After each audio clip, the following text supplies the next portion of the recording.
El hangar principal de Herrera Meridiana Aviación en Canacín olía a combustible de aviación, a metal frío y al ligero amargor del café quemado que se aferraba a cada turno de madrugada.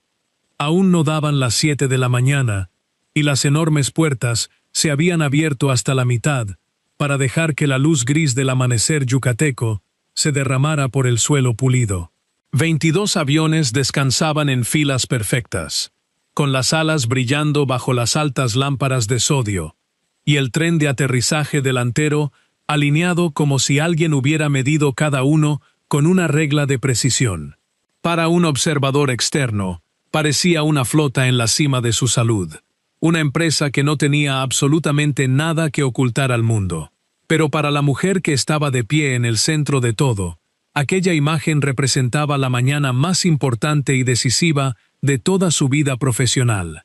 Alicia Herrera apenas había podido conciliar el sueño durante la noche anterior. A sus 35 años, cargaba sobre sus hombros el peso de 3 generaciones de su familia, unos hombros a los que nunca se les había permitido encorvarse ante la adversidad. Ese mismo día, el estricto equipo de inspección de Beltrán Capital recorrería su flota, examinaría sus libros de registro y decidiría si Herrera Meridiana Aviación merecía la inversión millonaria que la mantendría con vida. Si los aviones pasaban la prueba, el magnate Salvador Beltrán firmaría el acuerdo, la junta directiva se calmaría por fin y ella conservaría la silla que su padre le recordaba constantemente que aún no se había ganado por mérito propio. Si fracasaban, la aerolínea que su abuelo había construido desde cero con 2 simples aviones fumigadores se le escaparía de las manos antes de su 40º cumpleaños. El equipo de inspección llegó en un pequeño grupo de abrigos oscuros y tabletas electrónicas, liderado por un auditor silencioso llamado Héctor, quien había pasado 30 años de su vida encontrando la mentira pequeña dentro del informe grande. Salvador Beltrán caminaba medio paso detrás de él, con el cabello plateado y sin prisa, sonriendo de esa manera particular en que sonríe un hombre cuando ya sabe exactamente cómo terminará una reunión. Al lado de Alicia estaba Guillermo, su director de operaciones, un hombre robusto con un apretón de manos firme y una respuesta ensayada para todo, quien sostenía una carpeta de cuero contra su pecho como si fuera un escudo protector. Guillermo le había asegurado una docena de veces que la flota estaba completamente lista, y esa mañana, al ver a los auditores dispersarse entre los aviones, ella decidió creerle una vez más. Lo que sucedió durante la siguiente hora no fue en absoluto lo que Alicia había anticipado. Se había preparado mentalmente para enfrentar retrasos, para que surgiera una bandera de mantenimiento en los aviones regionales más antiguos, para que los auditores fruncieran el ceño ante el historial hidráulico que los informes de Guillermo siempre habían descrito como manejable. En cambio, Héctor se movió de cola en cola con una creciente tranquilidad que la inquietó mucho más de lo que podría haberlo hecho cualquier queja formal. Los sistemas hidráulicos estaban impecables. Los frenos habían sido reconstruidos con maestría y las unidades de potencia auxiliar, que los informes internos habían señalado como el punto más débil de toda la flota, habían sido revisadas en las últimas 2 semanas. Todo estaba en perfecto orden, y cada firma estaba en su lugar. Alicia debería haberse sentido triunfante ante semejante panorama. En lugar de eso, sintió que un hilo frío de pura confusión se tensaba dolorosamente en su pecho, porque nada de esto coincidía con los informes que aterrizaban en su escritorio cada semana. Durante 6 meses, esos documentos le habían contado la trágica historia de una flota que se mantenía unida por pura paciencia y oraciones, de piezas aplazadas, horarios extendidos, y un departamento de mantenimiento que siempre estaba a una crisis de dejar en tierra a la mitad de los aviones. Ella había autorizado recortes de presupuesto basándose en esos números precisos. Había reducido el personal técnico confiando en esa misma información. Ahora, estaba frente a 22 aviones que parecían como si el dinero nunca hubiera sido un problema, y no podía reconciliar esas dos verdades contradictorias. Se volvió hacia Guillermo y le preguntó, en voz baja al principio, quién había sido el responsable de hacer todo este trabajo monumental. La sonrisa de Guillermo parpadeó por una fracción de segundo antes de responder que el equipo de operaciones había hecho un esfuerzo tremendo, que todos se habían unido y que este era el brillante resultado de la cultura de trabajo que él mismo había construido. Era una respuesta suave y pulida, del tipo en las que él era experto, pero no sobrevivió al contacto con los estrictos auditores. Héctor levantó la vista de un libro de registro y dijo con tono suave que la profundidad y precisión del trabajo sugerían una sola mano muy experimentada, no un comité de personas. Quería saber de quién era esa mano, y Alicia, sintiendo los ojos pacientes de Salvador Beltrán en su nuca, alzó la voz para que llenara el hangar. El silencio que siguió a su pregunta fue absoluto y pesado. En algún lugar del inmenso edificio, un compresor siseó y luego se quedó en completo silencio. Los técnicos reunidos cerca de las jaulas de herramientas no movieron ni un músculo, mientras que los pilotos de pie, junto a sus respectivas aeronaves, se dedicaron a estudiar las puntas de sus propias botas. Alicia miró de rostro en rostro y vio algo que no pudo comprender al principio, algo que se parecía mucho al miedo puro. Y debajo de ese miedo, detectó algo que parecía una profunda vergüenza, una vergüenza que claramente no les pertenecía a ninguno de ellos. Estaba a punto de formular la pregunta de nuevo, esta vez con mucha más fuerza, cuando el capitán Eduardo Pérez dio un paso al frente desde la línea de pilotos. Eduardo tenía 61 años, sienes grises y la certeza sin prisas de un hombre que había aterrizado aviones en condiciones climáticas que harían rezar a los pilotos más jóvenes. Había volado para Herrera Meridiana Aviación durante 29 años, más tiempo del que Alicia llevaba viva en este mundo. No miró a Guillermo ni le prestó atención al magnate Salvador. Miró directamente a los ojos de la directora ejecutiva. Luego, levantó una mano curtida por los años y señaló hacia el extremo más alejado del enorme hangar, hacia la puerta del personal, donde una figura solitaria con una chamarra de trabajo descolorida llevaba una bolsa de herramientas maltratada hacia el frío de la mañana. Era Néstor, el mecánico que ella acababa de despedir. 3 horas antes de que llegaran los auditores y de que se formulara la pregunta que congelaría el hangar entero, Néstor había estado terminando la última inspección de su turno nocturno. El inmenso edificio había estado casi vacío en ese momento, iluminado únicamente por las lámparas de trabajo sujetas a su carrito rodante y por el brillo verde de una computadora portátil de diagnóstico balanceada precariamente sobre el panel de un ala. Había trabajado sin descanso durante toda la noche, tal como lo había hecho en tantas otras noches anteriores, moviéndose de un avión a otro con la economía silenciosa de un hombre que había hecho esto 10.000 veces y que, sin embargo, se negaba a apresurar un solo paso del proceso. Néstor tenía 40 años. Era de complexión delgada y movimientos pausados, con la grasa de motor incrustada tan profundamente en los pliegues de sus manos que ningún jabón industrial había podido eliminarla en años. El último avión de su lista era un jet regional que presentaba un sensor de presión de combustible con lecturas intermitentes.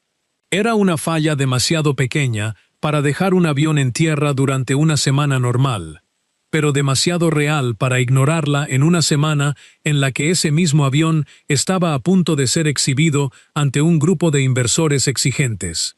Néstor había estado persiguiendo esa falla durante 2 noches enteras y se negaba a firmar el documento de aprobación.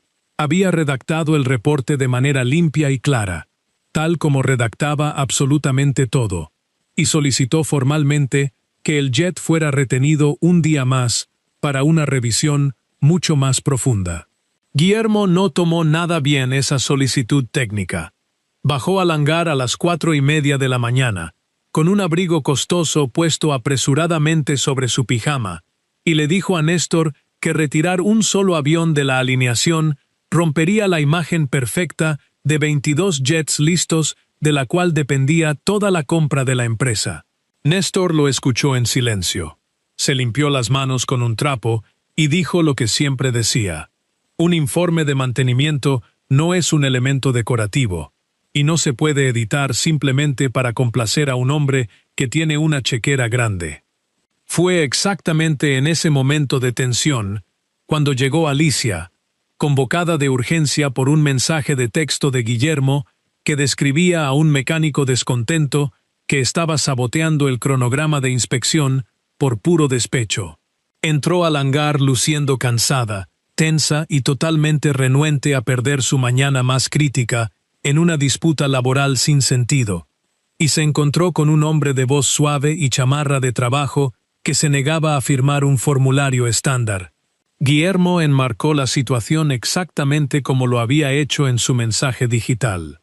Dijo que Néstor estaba amargado, que era demasiado lento y que no lograba comprender las inmensas presiones de una empresa que luchaba por su supervivencia financiera.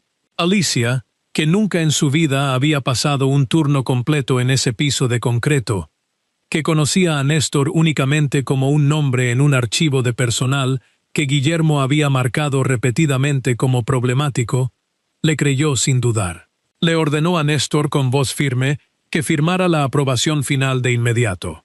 Él se negó. Le explicó, sin una pizca de enojo en su voz, que nadie tenía el derecho de convertir un registro técnico de seguridad en simple escenografía para deslumbrar a un inversor. Agregó que si la compañía realmente quería 22 aviones listos, necesitaba 22 aviones que estuvieran genuinamente listos para volar, no 22 que hubieran sido declarados listos mediante un trazo de bolígrafo complaciente. Frente a la tripulación nocturna que se había reunido y frente a la versión de los hechos cuidadosamente manipulada por Guillermo, las palabras del mecánico sonaron como una clara insubordinación. Alicia escuchó a un empleado desafiando su máxima autoridad en la mañana más importante de su carrera profesional, y tomó la decisión rápido, de la misma manera en que su severo padre le había enseñado a tomar decisiones para parecer siempre una líder fuerte. Le dijo en tono cortante que un solo mecánico no tenía el derecho de paralizar a toda una aerolínea comercial. Néstor no suplicó por su empleo ni levantó la voz para defenderse de la acusación.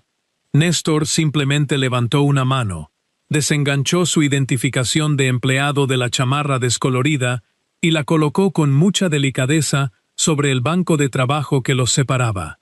Con una mirada serena, le dijo que una aerolínea solo necesita a una persona lo suficientemente valiente como para decir que no, para que todo el cielo no tenga que pagar el precio trágico de un sí precipitado.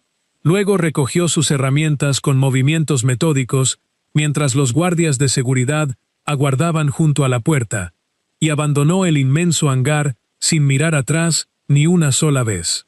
A sus espaldas, mientras el mecánico cruzaba la salida, el astuto Guillermo deslizó sin ser visto el informe técnico honesto fuera de la carpeta activa de inspección. Lo guardó sigilosamente en una carpeta lateral oscura donde la verdad de los aviones podría descansar en absoluto silencio hasta que fuera demasiado tarde para que a alguien le importara. Había despejado el camino para su propio éxito, o al menos eso era lo que él creía firmemente en esa fría madrugada de Canacín, sin saber que el silencio del mecánico despedido terminaría haciendo mucho más ruido que cualquier protesta a gritos.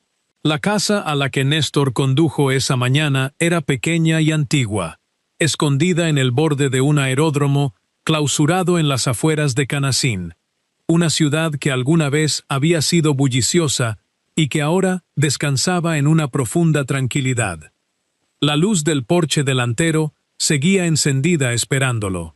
En el interior, pegado en la puerta del refrigerador, colgaba un dibujo hecho con crayones de un avión con una figura de palitos debajo, acompañado por las palabras «Mi papá repara el cielo».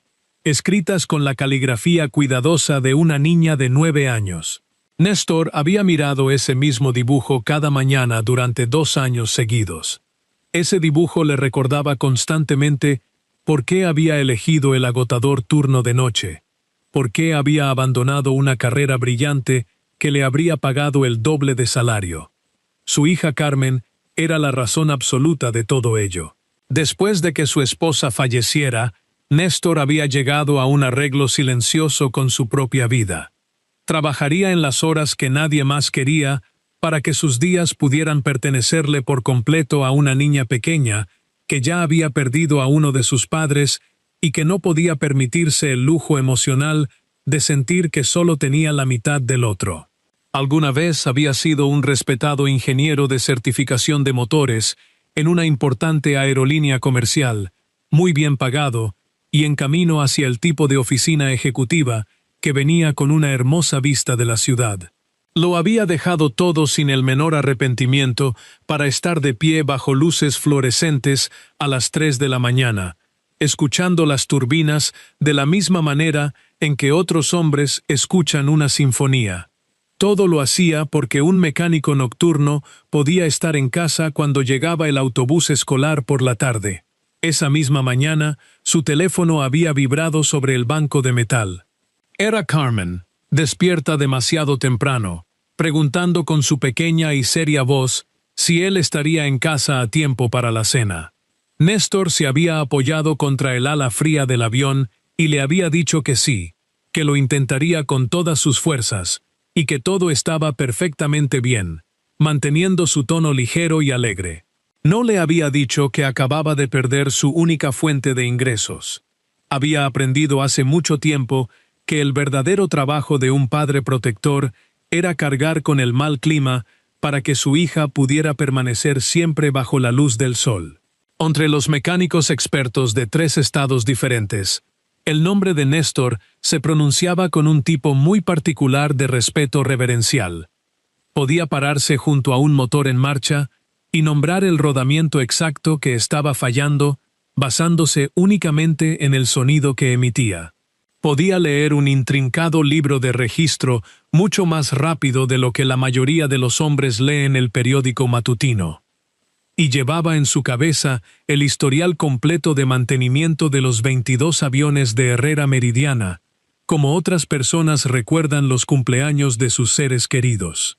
Nunca alardeaba de ello, simplemente sabía lo que hacía. Durante 6 meses, mientras la aerolínea caía en espiral a través de su crisis financiera, ese vasto conocimiento había sido lo único que se interponía entre la flota de Canacín y un desastre absoluto. La empresa había recortado drásticamente el gasto en mantenimiento para que sus cifras trimestrales parecieran viables ante los ojos de los inversores. Las piezas nuevas se retrasaban, las inspecciones vitales se espaciaban peligrosamente. Se le pedía al departamento técnico que hiciera milagros con menos manos cada mes. Y Néstor había respondido a ese déficit de la única manera que conocía en su corazón.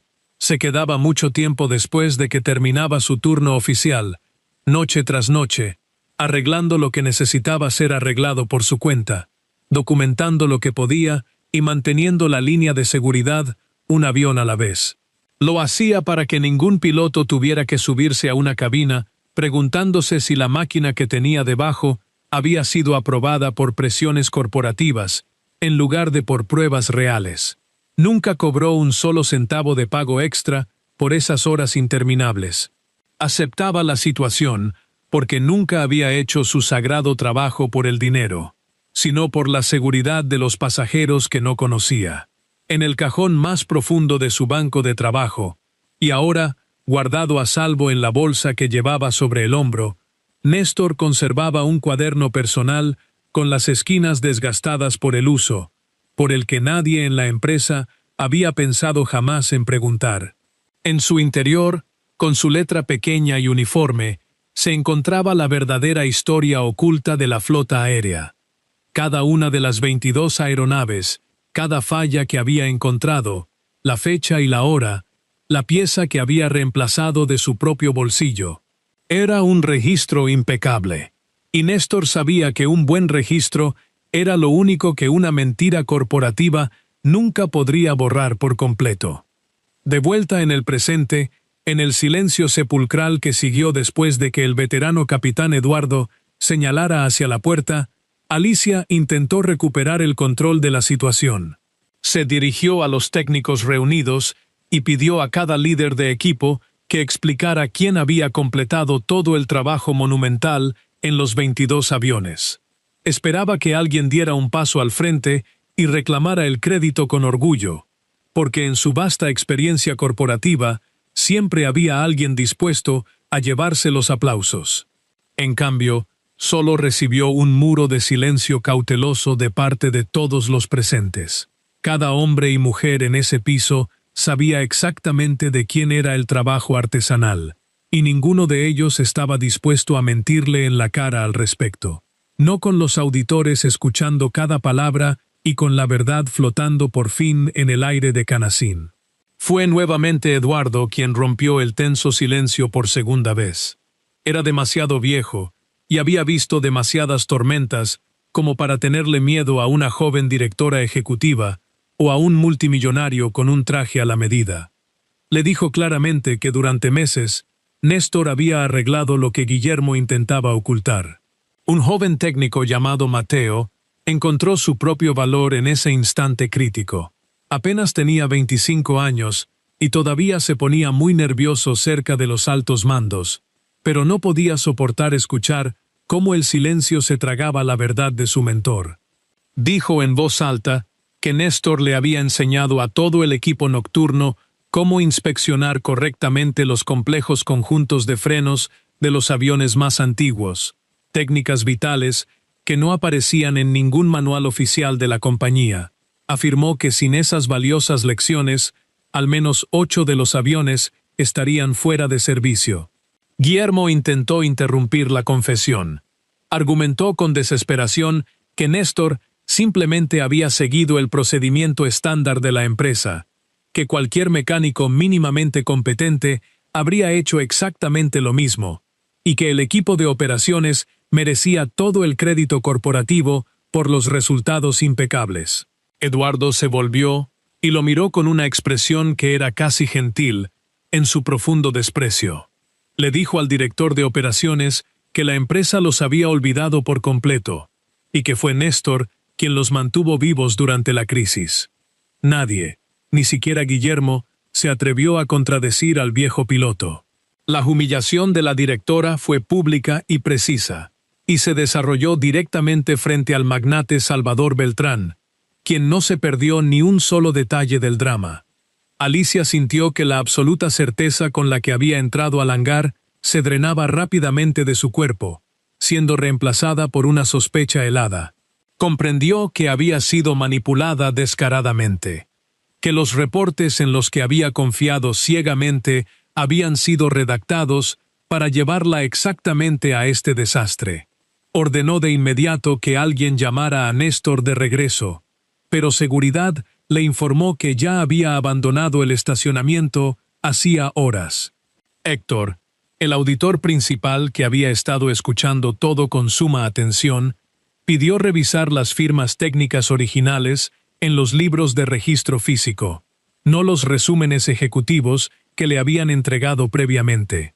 Esa simple solicitud lo cambió todo en cuestión de minutos. Cuando Héctor examinó los documentos de cerca, descubrió que los resúmenes oficiales daban crédito al Departamento de Operaciones, pero enterrado en las anotaciones técnicas más profundas, encontró un código personal recurrente. Era un identificador único que un mecánico específico utilizaba para firmar su trabajo más detallado e importante. Aquel código le pertenecía a Néstor y estaba entrelazado de manera invisible a través de toda la flota de 22 aviones. Ninguna cantidad de edición de resúmenes por parte de Guillermo había logrado llegar lo suficientemente profundo como para eliminar esa prueba irrefutable.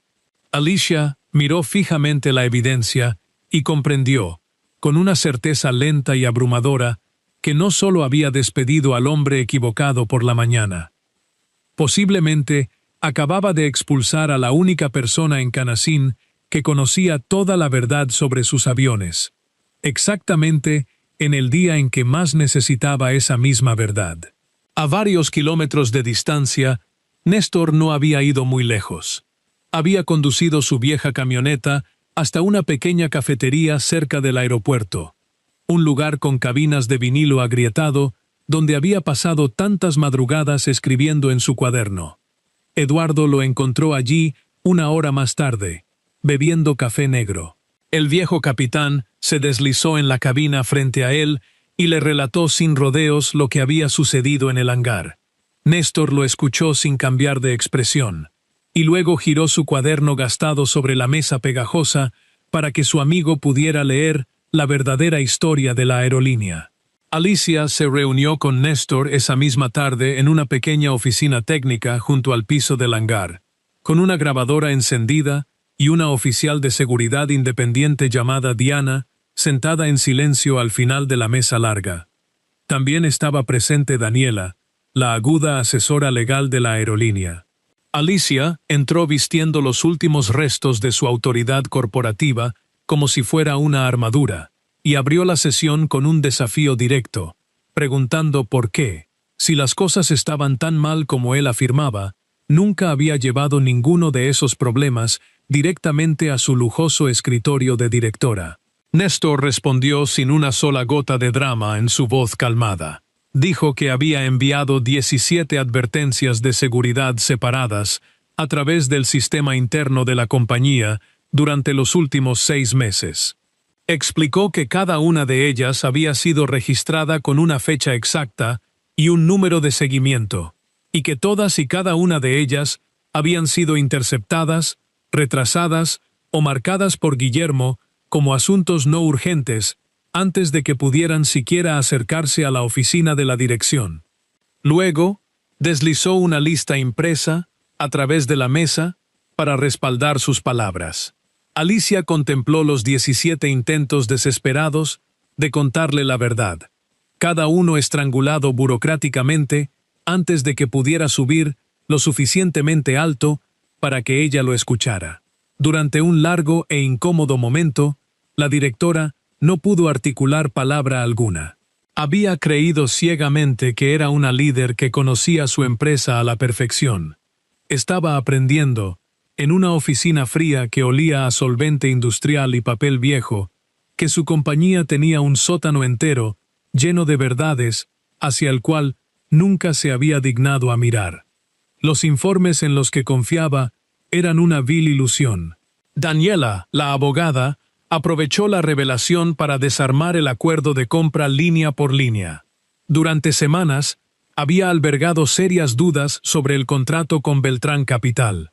Al revisar el documento con nuevos ojos, encontró una cláusula oculta en el lenguaje legal sobre los ajustes posteriores al cierre.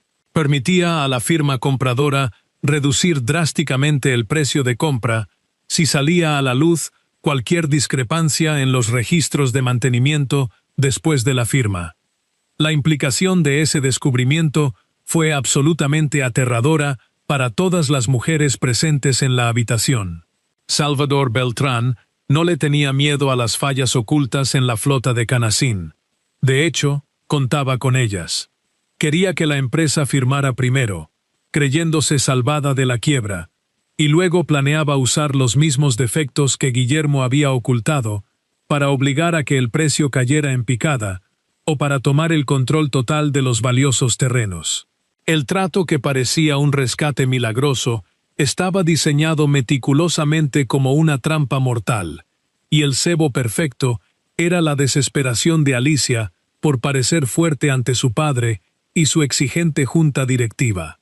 Para confirmar la magnitud del engaño, la piloto Isabela y un técnico veterano llamado Roberto entraron a la pequeña oficina, llamados por la auditora independiente.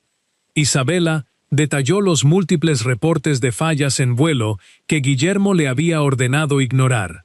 Roberto confirmó que el director de operaciones los amenazaba con despidos si no aceleraban las reparaciones cosméticas. Néstor, con su habitual calma, mostró las fotografías de las piezas agrietadas y los correos electrónicos ignorados.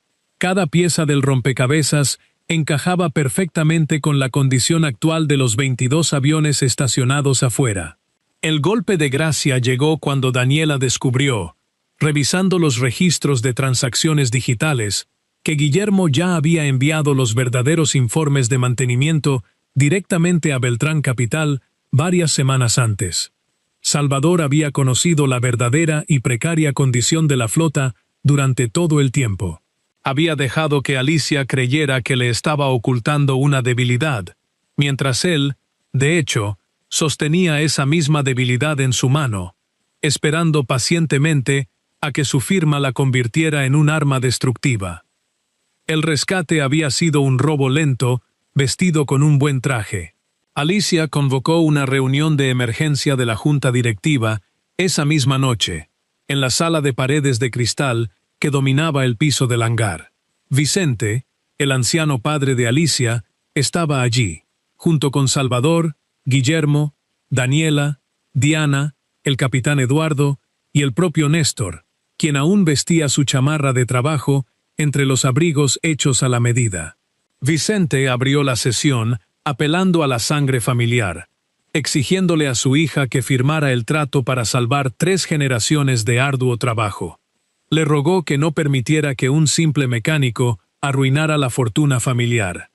En la sala de cristal, Néstor no utilizó ninguna retórica elaborada para defenderse de los ataques de los ejecutivos. Simplemente proyectó la imagen de la flota en la pantalla grande, los 22 aviones, y junto a cada uno de ellos expuso el registro real, la falla detectada, la fecha en que fue encontrada, la advertencia que fue olímpicamente ignorada por la gerencia y la reparación que él mismo había realizado fuera de su horario laboral. Uno tras otro, los aviones se convirtieron en testigos silenciosos e irrefutables del profundo engaño corporativo que casi los destruye. Guillermo, acorralado y sudando frío, se lanzó a la única defensa patética que le quedaba en su repertorio. Gritó que Néstor había trabajado fuera de los procesos establecidos, fuera de las reglas corporativas, como un mecánico rebelde que hacía lo que le daba la gana sin supervisión. Néstor enfrentó la acusación con la misma calma imperturbable que había mantenido durante todo el día. Le respondió suavemente que había trabajado fuera de sus horas regulares, pero que jamás había trabajado fuera de la ley de aviación. Esa simple oración destruyó el argumento de Guillermo por completo. La elección final recayó en Alicia, y todos en la sala de cristal lo sabían perfectamente. Se levantó de su silla de cuero, miró a su padre Vicente, al magnate Salvador, al traidor Guillermo y a los 22 aviones que brillaban más allá del cristal. Luego, habló con una voz que no tembló en absoluto. Declaró que el trato con Beltrán quedaba suspendido de inmediato, que Guillermo estaba suspendido en espera de una investigación criminal, y que Néstor lideraría una auditoría de seguridad completamente independiente de cada aeronave de la flota. Había elegido la dolorosa verdad. Los días que siguieron a esa fatídica noche no fueron una victoria limpia ni sencilla. Suspender el acuerdo millonario sumió a la empresa en una crisis abierta y pública. Vicente estaba furioso porque su hija había permitido que un trabajador nocturno remodelara una estrategia de 1.000 millones, y se lo dijo con palabras que habrían aplastado a la Alicia del mes anterior. Sin embargo, ella no se derrumbó. Bajó ella misma al inmenso hangar, al piso que siempre había visto desde atrás del cristal, y se paró entre los técnicos a los que había ignorado durante años.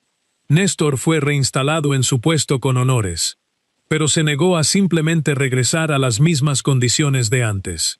Le impuso a la directora 3 condiciones innegociables: que cada informe de seguridad fuera a un departamento independiente sin pasar por operaciones, que cualquier mecánico tuviera el derecho absoluto de dejar un avión en tierra por motivos razonables sin miedo a perder su empleo, y que los 22 aviones fueran reinspeccionados públicamente. Alicia aceptó las 3 demandas sin dudarlo. fue su verdadero punto de inflexión como líder humana. Una noche, cuando el hangar de Canacín se había vaciado, Alicia encontró a Néstor revisando un jet regional. Le preguntó por qué no había gritado para defenderse cuando lo despidió frente a todos. Néstor le explicó que un hombre que pasa su vida arreglando aviones aprende mucho sobre el ruido. Le dijo que cuando un motor está fallando, no le gritas. Te quedas callado, escuchas con mucha atención y sigues el sonido incorrecto más pequeño hasta llegar a su origen. La paciencia encuentra la falla, mientras que el volumen alto solo sirve para ocultarla. Varios meses después, la aerolínea que emergió de la tormenta era muy diferente. Algunos vuelos fueron recortados para que el mantenimiento pudiera respirar adecuadamente. El presupuesto técnico fue restaurado con creces. Salvador perdió su preciada oportunidad de comprar la empresa a precio de remate y se retiró discretamente. Guillermo enfrentaba cargos formales por fraude corporativo. Vicente fue apartado de su papel honorario en la junta, y Alicia siguió siendo la directora ejecutiva, pero ahora conocía el olor del fluido hidráulico y confiaba en las manos trabajadoras de su gente, no solo en las hojas de cálculo. Al final, la integridad silenciosa de un trabajador humilde demostró ser más valiosa que las promesas vacías de riqueza y prestigio. La historia de Herrera Meridiana nos enseña que el verdadero valor de las cosas no reside en las apariencias deslumbrantes o en los títulos corporativos, sino en la honestidad inquebrantable de las acciones cotidianas. Cuando elegimos el camino fácil de la negación, construimos nuestro éxito sobre cimientos de cristal que, tarde o temprano, terminarán por romperse. El ruido del ego y la arrogancia siempre intentarán silenciar a la paciencia, pero solo aquel que sabe escuchar las pequeñas verdades incómodas logrará evitar el desastre. A medida que envejecemos y acumulamos responsabilidades, es fácil perder el contacto con la base que nos sostiene. Sin embargo, la grandeza de un líder no se mide por su capacidad para imponer su voluntad con fuerza, sino por la humildad de reconocer un error, pedir perdón con acciones reales y ceder el control a quienes verdaderamente conocen el oficio. La dignidad no se compra con chequeras, se forja en la oscuridad, apretando los tornillos correctos cuando nadie nos está mirando, asegurándonos de que todos los que amamos puedan regresar a casa a salvo.